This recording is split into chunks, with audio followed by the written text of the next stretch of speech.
عزیزان، مسئله تقسیم قربانی هست.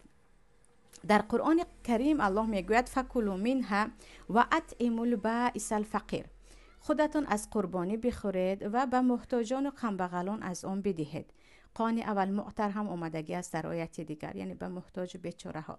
قربانی که میکنیم حتما باید یک قسم برای محتاجان باشد، حتما به یک محتاج از آن بدهیم که الله خودش میگوید که نه، از قربانیتون هم بخورید هم به محتاجان از آن بدهید.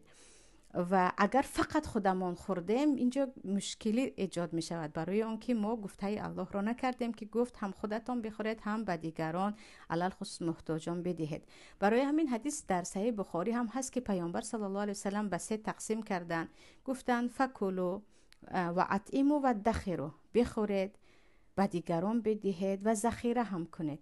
یعنی از قربانی که هست حتمی نیست که 3 قسمی برابر کنیم یا 2 قسمی برابر کنیم، نه، حتمی این است که یک قسمی از آن، حالا چه قسمی مشکل ندارد، از آن کمبغلان باشد، یعنی کمی کم هم نه و زیاد هم نه، از آن کمبغلان باشد.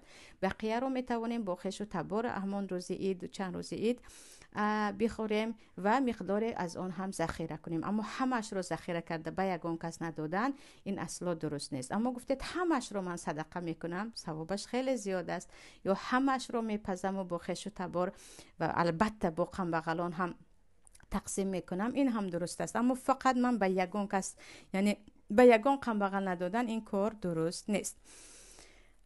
مسئله دیگر عزیزان وقت قربانی هست. وقت قربانی، بعضی نفرانی هستند که میگویند من یکم روز عید قربانی نکردم و با همین دیر شد.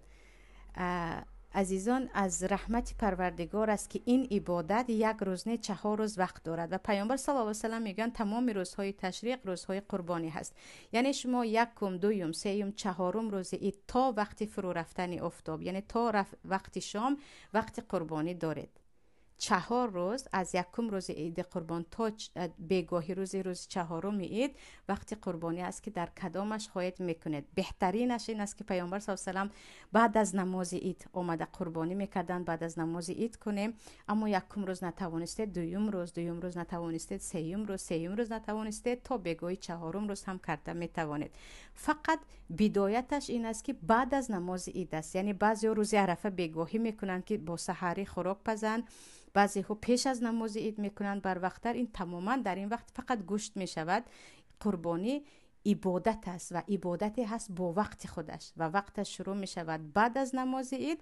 چه خیلی گفتم تا 4 روز عید تا وقتی نماز شام.